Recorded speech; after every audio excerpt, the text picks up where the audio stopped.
സ്വാഗത പ്രസംഗത്തിൽ പറഞ്ഞതുപോലെ അരൂരിൻ്റെ ഭാഗങ്ങളിൽ പല ഏരിയകളുണ്ട്. അതിൽപ്പെട്ട ഒരു ഏരിയയാണിത്. എന്നാൽ അരൂർ എന്ന പ്രദേശം ഈ ഏരിയ ഉൾപ്പെടെ എല്ലാ സ്ഥലവും പരിശുദ്ധമായ അഹ്ലുസുന്നത്തി വൽ ജമാഅത്തിന് വേണ്ടി കഠിനാധ്വാനം ചെയ്യുകയും അതിനുവേണ്ടി ഉറച്ചു നിൽക്കുകയും ചെയ്ത, പോരാട്ടം നടത്തിയ പ്രദേശമാണ് എന്ന് ഇന്നത്തെ തലമുറക്ക് അറിയില്ലെങ്കിലും അതിന് മുമ്പുള്ളവർക്കൊക്കെ അറിയാം. വിദേഹത്തുകാരുടെ വാശി കൊണ്ട് കുറേ കൊല്ലം ഒരു വലിയ ജുമുഅത്ത് പള്ളി പൂട്ടിയിടേണ്ടി വരെ വന്നു. അവസാനം അല്ലാഹു തആല അത് തുറന്നു പ്രവർത്തിക്കാനുള്ള അവസരം നമുക്ക് നൽകി. അൽഹംദുലില്ലാഹ്. അല്ലാഹുവിൻ്റെ ഒരു പള്ളി ഒരു സെക്കൻഡ് പൂട്ടിപ്പോകുക എന്ന് പറഞ്ഞാൽ നമ്മളെ സംബന്ധിച്ചിടത്തോളം വലിയ വേദനയുള്ളതാണ്.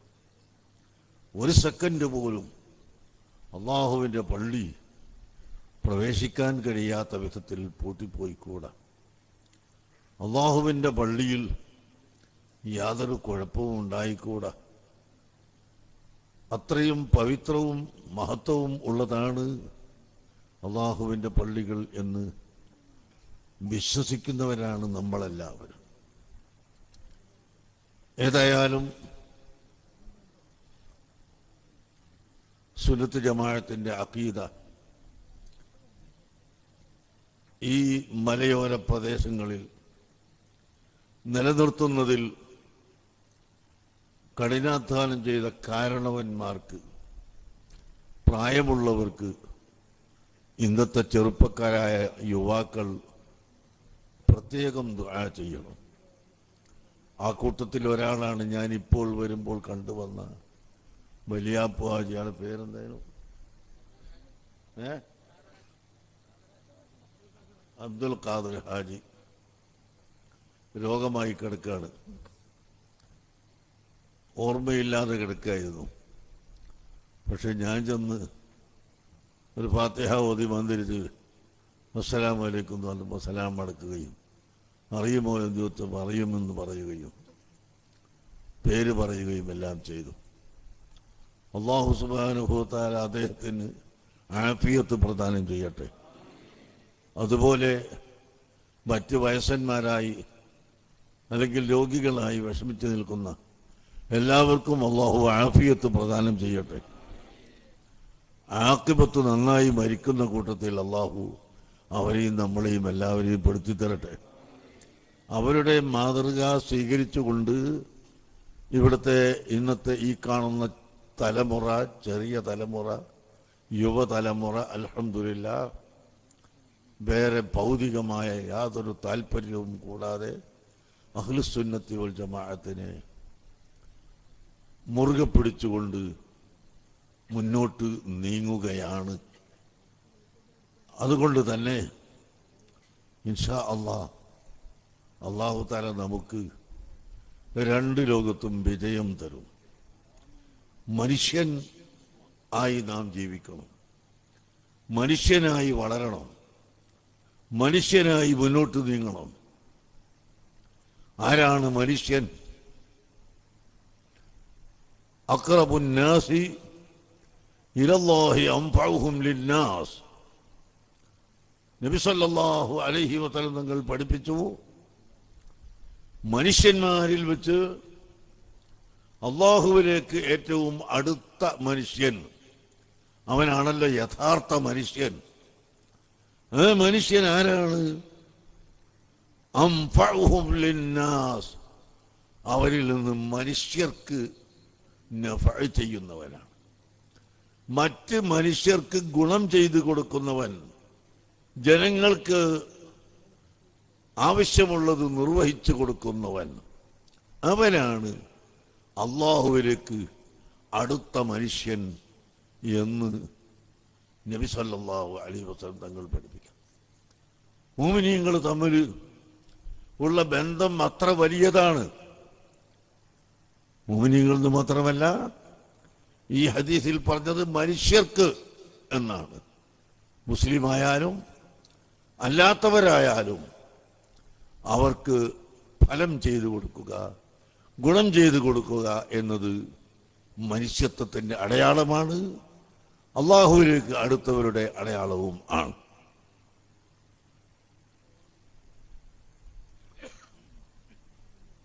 മുഅ്മിനായ മനുഷ്യൻ അവന്റെ ഈമാനികമായ ബന്ധം അത് വളരെ വലുതാണ്.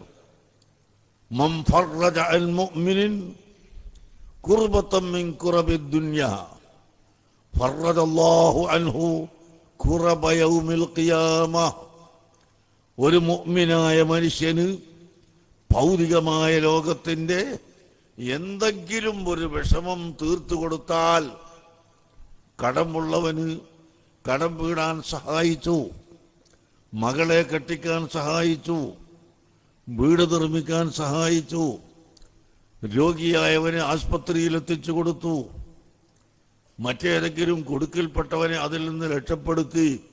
അങ്ങനെ മൻ ഫറജ അൽ മുഅ്മിനിൻ, ഒരു മുഅ്മിനായ മനുഷ്യന് ഏതെങ്കിലും വിഷമം വരുമ്പോൾ ആ വിഷമത്തിൽ നിന്ന് അവനെ രക്ഷപ്പെടുത്തിയാൽ ഫറജല്ലാഹു അൻഹു ഖുറബ യൗമിൽ ഖിയാമ, ഖിയാമത്ത് നാളിൽ വരുന്ന ധാരാളം വിഷമങ്ങളെ അല്ലാഹു തആല അവനെ തൊട്ട് ദൂരത്താക്കി കൊടുക്കും.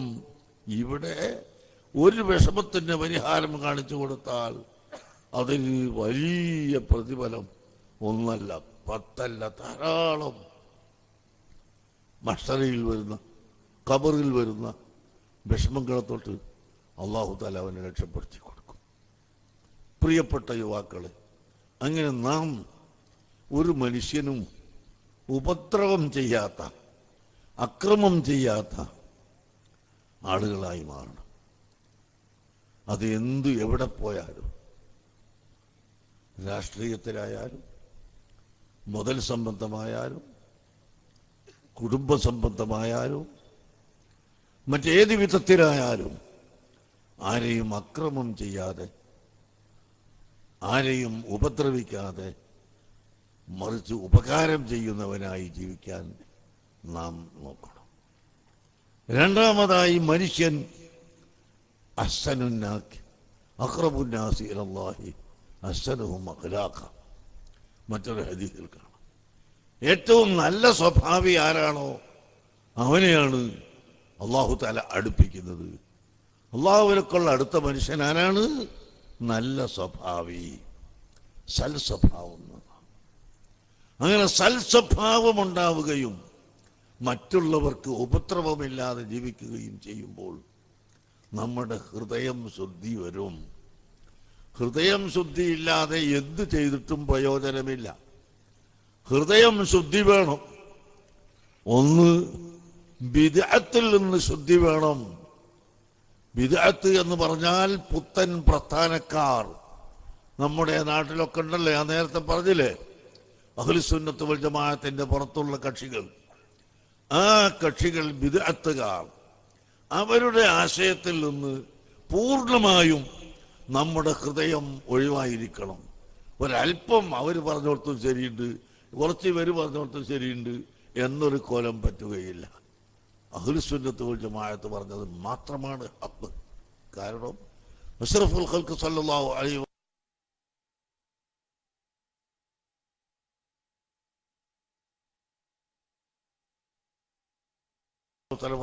ആ സ്വഹാബത്ത് താബിഈകൾക്കും ഇടമുറിയാതെ പഠിപ്പിച്ചു കൊടുത്ത ദീൻ, അതാണ് യഥാർത്ഥ ദീനുൽ ഇസ്ലാം. അതിന് മുറുകെ പിടിക്കുന്നവർക്കാണ് അഹ്ലുസുന്നത്ത് വൽ ജമാഅത്ത് എന്ന് പറയുന്നത്. അതുകൊണ്ട് അത് മാത്രമാണ് ഹക്ക് എന്നും അത് പൂർണ്ണമായും സത്യമാണ് എന്നും വിശ്വസിച്ചുകൊണ്ട് നമ്മുടെ പ്രവർത്തനം മുന്നോട്ട് കൊണ്ടുപോകണം. വിശ്വാസത്തിൽ ഇടകലർന്നുകൂടാ. അങ്ങനെ നമ്മുടെ കൽബ് ബിദ്അത്തിൽ നിന്ന് ശുദ്ധിയാവണം. അതുപോലെ നമ്മുടെ കൽബ് അസൂയയിൽ നിന്ന് ശുദ്ധിയാവണം. ആരോടും അസൂയ വെക്കാൻ പാടില്ല. അപ്രകാരം നമ്മുടെ കൽബ് കിബിർ, അഹംഭാവം, അതിൽ നിന്ന് ശുദ്ധിയാവണം.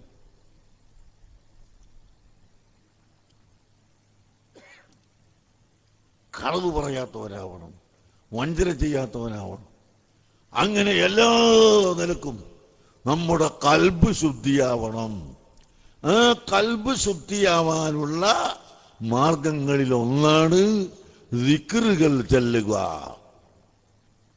അല്ലാഹു തആല ഖുർആനിൽ പറഞ്ഞു, ഫവൈലുൽ ലിൽ ഖാസിയത്തി ഖുലൂബുഹും, ഹൃദയം കറുത്തുപോയവർക്ക് കഠിനമായ ശിക്ഷയുണ്ട്, നരകമുണ്ട്. കല്ലാ ബൽ റാന അലാ ഖുലൂബിഹിം, ചില മനുഷ്യരെ പറ്റി അള്ളാഹു പറയുന്നത് എന്ത് പറഞ്ഞിട്ടും അവന് ഫലമില്ല. അവനോട് എത്ര വഅദ് പറഞ്ഞിട്ടും ഫലമില്ല. അവന്റെ കൽബിലിതാ ചേറ് വരണ്ട്, ചളി വരണ്ട് കിടക്കുകയാണ്. പ്രിയപ്പെട്ട മുഅ്മിനീങ്ങളെ, നമ്മുടെ കൽബ് ഒരിക്കലും അങ്ങനെ ആവരുത്. മറിച്ച് നമ്മുടെ കൽബ് ശുദ്ധിയായ കൽബാവണം. നമുക്ക് കിബിർ വെക്കാനുള്ള ഒരു വഴിയില്ല.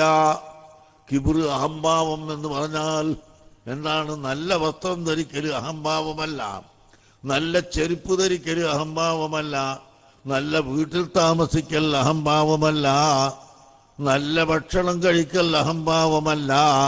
പിന്നെ എന്താണ് അഹംഭാവം? കിബിർ. അല്ലാഹുവിന്റെ ഹബീബ് പറയുന്നു, ബത്റുൽ ഹഖി, സത്യത്തിനോട് മത്സരിക്കുക, വഗംതുന്നാസ്, മറ്റ് മനുഷ്യന്മാരെ താഴ്ത്തി കാണുക. ഒന്ന് സത്യത്തിനോട് എതിർക്കുക, രണ്ടാമത്തത് മനുഷ്യരെ താഴ്ത്തി കാണുക. ഇത് രണ്ടും കിബിറാണ്, അത് ഉണ്ടാകാൻ പാടില്ല. ഇങ്ങനെ നമ്മൾ മറ്റുള്ളവരെ താഴ്ത്തി കാണുന്നു. നമ്മളെ കാര്യം തന്നെ അപകടത്തിലാണ്, നമ്മളെ കാര്യം തന്നെ ബേജാറിലാണ്. നമ്മുടെ കാര്യം തന്നെ വലിയ ബേജാറിലാണ്. ബഹുമാനപ്പെട്ട റഈസു സാഹിദീൻ ഇബ്രാഹിം ഇബ്നു അദ്ഹം റളിയല്ലാഹു അൻഹു ബൽഖയിലെ ചക്രവർത്തിയായിരുന്നു, വലിയ രാജാവ്. ആ രാജാവ് ഒരു ദിവസം വീട്ടിൽ നിന്ന് പുറത്തു പോയി.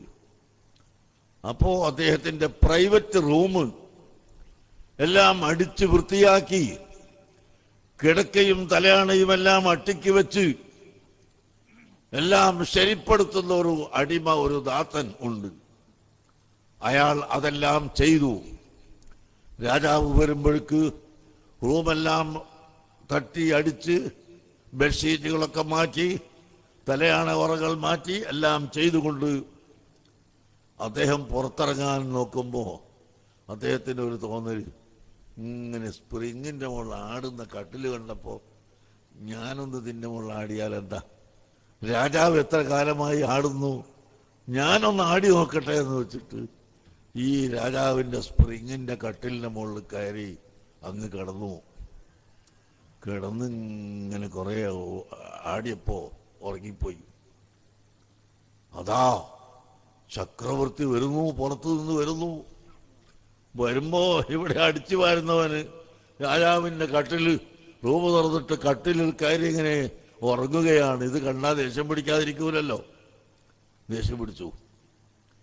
കയറി വന്ന ഉടനെ തന്നെ കൊടുത്തു ഒരൊറ്റ അടി. എടാ, നീ എന്റെ റൂമിൽ കയറിയിരുന്നു.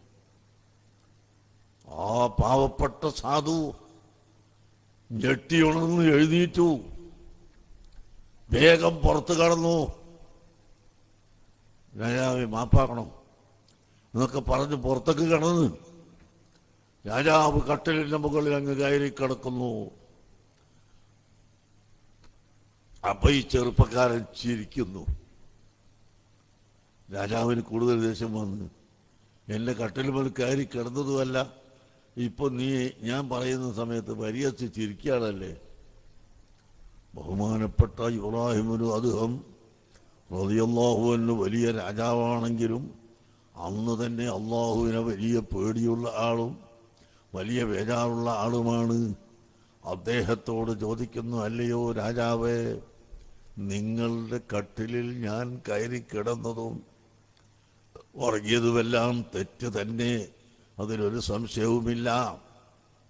എന്നാൽ ഈ കട്ടിലിൻ്റെ മുകളിൽ ഒരൊറ്റ ദിവസം ഒരല്പസമയം ഉറങ്ങിയതിൻ്റെ പേരിൽ നിങ്ങൾ എന്നെ ഇത്രയും ശക്തിയായി അടിക്കുകയും ദേഷ്യപ്പെടുകയും ചെയ്തിട്ടുണ്ടെങ്കിൽ നിങ്ങൾ നാളെ ഖബറിലേക്ക് ചെല്ലുന്ന സമയത്ത് നിങ്ങളോട് എത്ര കണ്ട് ചോദ്യമാണ്. ഈ കിടക്കൻ്റെ മുകളിൽ നിങ്ങൾ എത്ര കാലമായി കിടക്കുന്നു, എത്ര കാലമായി ഉറങ്ങുന്നു, എത്ര തലയാണയാണ് നിങ്ങളെ നാല് ഭാഗത്തും വെച്ചിട്ടുള്ളത്, എത്ര കിടക്കകളാണ് ഒന്നിന് മേലെ മറ്റൊന്ന് അട്ടിയായി വെച്ചിട്ടുള്ളത്, ഇതിൻ്റെ മുകളിൽ സ്പ്രിങ് ഇട്ടുകൊണ്ട് ആട്ടി സുന്ദരമായ നിരക്ക് ഉറങ്ങുന്ന നിങ്ങളോട് അല്ലാഹു സുബ്ഹാനഹു വ തആല ചോദിക്കുമ്പോൾ നിങ്ങൾ എന്തു പറയും? ഒരു ചോദ്യം. രണ്ടാമത്തെ ചോദ്യം, നിങ്ങൾ ഖബറിലേക്ക് അങ്ങോട്ട് ചെല്ലുമ്പോൾ ഇന്ന് നിങ്ങൾക്ക് വിരുപ്പും തലയാണയും ഉണ്ടെങ്കിൽ ഖബറിൻ്റെ ഉള്ളിൽ 3 തുണി കഷ്ണത്തിൽ പൊതിഞ്ഞു വെക്കുന്നു. എന്നിട്ട് ഖബറിലേക്ക് അങ്ങോട്ട് വെച്ചാൽ ആ തുണിയുടെ തലൻ്റെ ഭാഗം അല്പമൊന്ന് നീക്കി മുഖം മണ്ണിലേക്ക് ചേർത്തിയല്ലേ വെക്കുക. ആ സമയത്ത് നിങ്ങൾക്ക് ആരാണ് രാജാവേ കിടക്ക വിരിച്ചു തരാനുള്ളത്? ആരാണ് നിങ്ങൾക്ക് അവിടെ തലയാണ വെച്ചു തരാനുള്ളത്? ബഹുമാനപ്പെട്ട മുൻകർ നക്കീർ അലൈഹിമുസ്സലാം 2 മലക്കുകൾ വന്ന് ചോദ്യം ചോദിക്കുമ്പോൾ നിങ്ങളെ രക്ഷപ്പെടുത്താൻ, നിങ്ങളെ പിടിക്കാൻ ആ മലക്കുകളെ 2 ആളെയും പിടിച്ചു വെച്ചിട്ട് ഇബ്രാഹിമിന് അദ്ഹമിനോട് ചോദിക്കണ്ട എന്ന് പറയാൻ ആരെങ്കിലും ഉണ്ടോ? ഒരിക്കലും ഇല്ല. അവിടെ നിങ്ങൾ എന്തു പറയും? അങ്ങനെ പോയി നിങ്ങളെ അമലുകൾ തൂക്കുന്ന സമയം, നിങ്ങളുടെ അമലുകൾ തൂക്കുന്നൊരു സമയമുണ്ട്. ആ സമയത്ത് അഥവാ സൽക്കർമ്മം കുറഞ്ഞു പോയാൽ നരകമല്ലേ കിട്ടാൻ പോകുന്നത്. ആ സമയത്ത് നിങ്ങളുടെ അമല് തൂക്കുമ്പോൾ ഏത് അമലാണ് ശരിയെന്ന് നിങ്ങൾക്ക് വല്ല ഉറപ്പുമുണ്ടോ? നിങ്ങൾ എന്താണ് ഇപ്പോൾ ചിന്തിക്കുന്നത്? അങ്ങനെ ചോദിച്ച് സുദീർഘമായ ഒരു ചോദ്യം ഈ അടിമയങ്ങ് ചോദിച്ചപ്പോൾ പ്രിയപ്പെട്ട മുഅ്മിനീങ്ങളെ, രാജാവിന് ദേഷ്യം വരികയല്ല, രാജാവ് ചിന്തിക്കാൻ തുടങ്ങി. അങ്ങനെ ചിന്തിച്ച് അവസാനം അതാ ഈ അടിമയുടെ ചോദ്യങ്ങൾ അങ്ങ് തീർന്നപ്പോൾ ഉടനെ അവിടെ നിന്ന് എഴുന്നേറ്റ് അദ്ദേഹത്തിൻ്റെ ഖജാനകളുടെ താക്കോലിൻ്റെ വലിയൊരു കൂട്ടമുണ്ട്. ഈ കൂട്ടം മുഴുവനും എടുത്ത് അവിടെ ഒരു ആണിയിൽ കൊളുത്തിക്കൊണ്ട് പറയുന്നു, തറക്തുൽ ഖൽഖ തുർറൻ ഫീ റിളാക വഅയ്തംതുൽ ഇയാല ലികൈ അറാക. അർഹമുർ റഹീമായ അല്ലാഹ്, ഞാൻ ഇവിടെ ഭരണാധികാരിയായി രാജാവായി നിന്ന് കഴിഞ്ഞാൽ എനിക്ക് ദുന്യാവിൻ്റെ പലതും എടുക്കേണ്ടി വരും. ഞാനതെല്ലാം ഒഴിവാക്കിയതാ. നിന്നെ കാണുന്നതിന് വേണ്ടി സൃഷ്ടികളെ മുഴുവനും ഒഴിവാക്കി ഇതാ പുറത്തു പോകുന്നു എന്ന് പറഞ്ഞുകൊണ്ട് ബഹുമാനപ്പെട്ട ഇബ്രാഹിം അദ്ഹം റളിയല്ലാഹു അൻഹു സഹോദരങ്ങളെ പുറത്തേക്ക് ഇറങ്ങി. അങ്ങനെ അതാ പോകുന്നു, കാട്ടിലേക്ക് പോകുന്നു. ചരിത്രം വളരെ വലുതാണ്. കാട്ടിലേക്ക് പോയി. അങ്ങനെ കാട്ടിൽ പോയി ജീവിച്ച് അവിടെ ജീവിക്കുന്ന കാലത്ത് മരത്തിൻ്റെ ഇലകൾ അതാ പറിച്ചു തിന്നുകൊണ്ട് ജീവിക്കുന്നു. കാട്ടിക്കുന്നത് ആട്ടിൻകുട്ടികൾ കാട്ടിക്കുന്നത് പോലെ മണിമണിയായി കാട്ടം വരുന്നു. അങ്ങനെ ആ മലയിലും കാട്ടിലും ജീവിച്ചുകൊണ്ട് മെലിഞ്ഞ് ഈ ഒട്ടിയ ഇബ്രാഹിം അദ്ഹം ഒരു ദിവസം നാട്ടിലേക്ക് വന്നു. നാട്ടിലേക്ക് വന്നപ്പോൾ ആരും അദ്ദേഹത്തെ അറിയുന്നില്ലെങ്കിലും പെട്ടെന്ന് 1-2 വ്യക്തികൾ അദ്ദേഹത്തെ മനസ്സിലാക്കിയപ്പോൾ അദ്ദേഹത്തെ പിന്തുടർന്ന് അവരെ സ്വീകരിച്ചു കൊണ്ടുപോയി.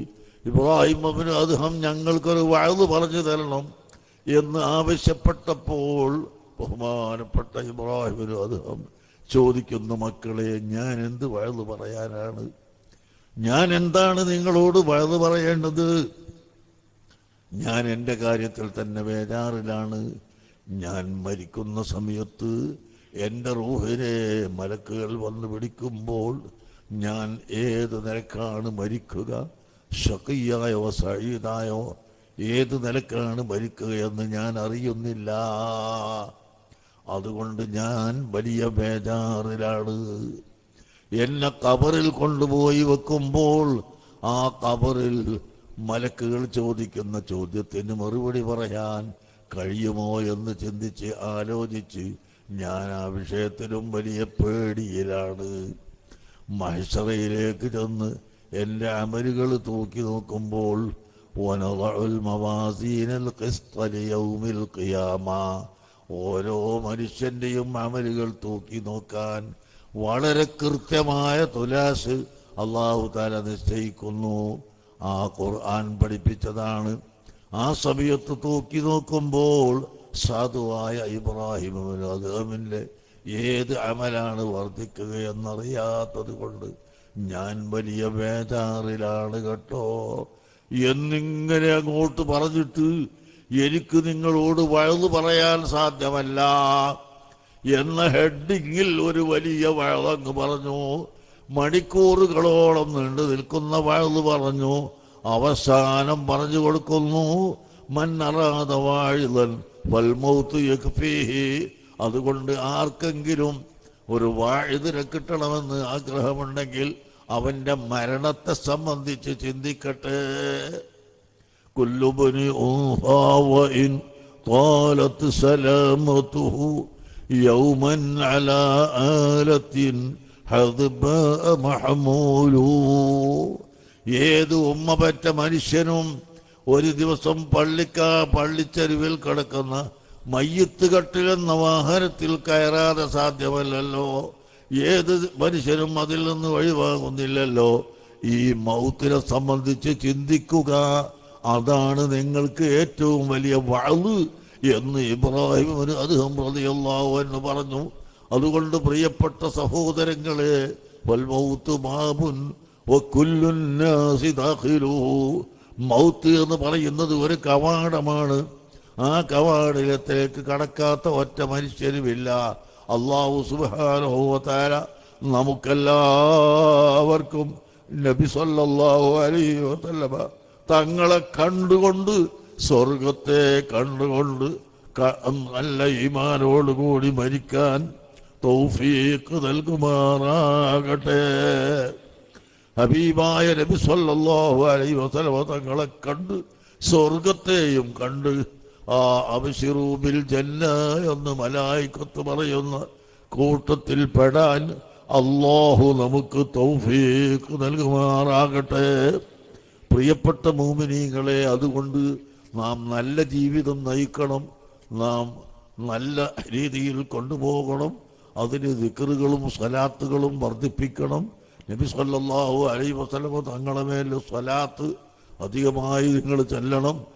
എല്ലാ സമയത്തും നടത്തത്തിലും ഇരുത്തത്തിലും റസൂലുള്ളാഹിന്റെ മേലുള്ള സ്വലാത്ത് എത്ര കണ്ട് വർദ്ധിപ്പിക്കാൻ കഴിയുമോ അത്രയും സ്വലാത്തുകൾ ചെല്ലണമെന്ന് പ്രത്യേകമായി ഞാൻ ഓർമ്മപ്പെടുത്തുന്നു. അങ്ങനെ റസൂലുള്ളാഹിന്റെ മേലുള്ള സ്വലാത്തും അതുപോലെ മറ്റ് ഇസ്തിഗ്ഫാർ തുടങ്ങിയ ദിക്റുകൾ എല്ലാം ചൊല്ലിക്കൊണ്ട് നമ്മളെ ജീവിതം നല്ല ഒരു ജീവിതമായി തീരണമെന്ന് മാത്രം നിങ്ങളോട് ഓർമ്മപ്പെടുത്തി എൻ്റെ വാക്കുകൾ അവസാനിപ്പിക്കുകയാണ്. അർഹമുർ-റഹീമായ അല്ലാഹു നമുക്ക് തൗഫീഖ് നൽകി തരട്ടെ. അർഹമുർ-റഹീമായ അല്ലാഹ് ഞങ്ങൾക്കെല്ലാവർക്കും നീ തൗഫീഖ് നൽകണേ അല്ലാഹ്, ഈമാൻ നൽകണേ അല്ലാഹ്. ഒരു 3 സ്വലാത്ത്.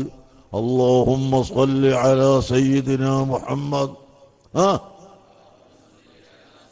وعلى آله وصحبه وسلم. اللهم صل على سيدنا محمد وعلى آله وصحبه وسلم. اللهم صل على سيدنا محمد وعلى آله وصحبه وسلم. അർഹമുർ-റഹീമായ അല്ലാഹ് ഹബീബായ നബി തങ്ങളെ മേൽ ചൊല്ലിയ സ്വലാത്തിന്റെ ബർക്കത്ത് കൊണ്ട് ഞങ്ങളെ ദോഷം പൊറുക്കണം അല്ലാ. ഞങ്ങളുടെ മാതാപിതാക്കൾ ദോഷങ്ങൾ പൊറുക്കണേ അല്ലാ. ഞങ്ങളിൽ നിന്ന് മരിച്ചുപോയവരുടെ ദോഷങ്ങൾ പൊറുക്കണേ അല്ലാ. ഇന്ന് തന്നെ ആക്കോട് ഒരാൾ മരിച്ചിട്ടുണ്ട് എന്ന് വിവരം പറഞ്ഞിട്ടുണ്ട്. അതുപോലെ എൻ്റെ നാട്ടിൽ എൻ്റെ ഒരു സഹപാഠി കൂടിയായിരുന്ന എൻ്റെ നാട്ടുകാരനൊരു അബൂബക്കർ മുസ്ലിയാർ മരണപ്പെട്ടു പോയി. റഹ്മാനുറഹീമായ അല്ലാഹ് അവർക്കെല്ലാവർക്കും നീ പുറത്തു കൊടുക്കണേ അല്ലാഹ്. എല്ലാവർക്കും പുറത്തു കൊടുക്കണേ അല്ലാഹ്. അവരെ ഖബറിനെ നീ സ്വർഗ്ഗതോപ്പാക്കണേ അല്ലാഹ്. അവരെയും ഞങ്ങളെയും സ്വർഗത്തിൽ ഒരുമിച്ച് കൂട്ടിത്തരണേ അല്ലാഹ്. റഹ്മാനുറഹീമായ അല്ലാഹ് ഞങ്ങളുടെ ഖൈറായ ഹലാലായ ഉദ്ദേശങ്ങൾ സാധിപ്പിച്ചു തരണേ അല്ലാഹ്. ഇനി ദിക്റ് ചൊല്ലിയിട്ട് ഒരു ദ്വാരക്കാം. ഒരു കസാല എടുക്കുക. നമുക്ക് കുറച്ച് സ്ഥലം വാങ്ങാൻ പൈസ കിട്ടണം. ഞങ്ങളെ സ്ഥലം വാങ്ങാൻ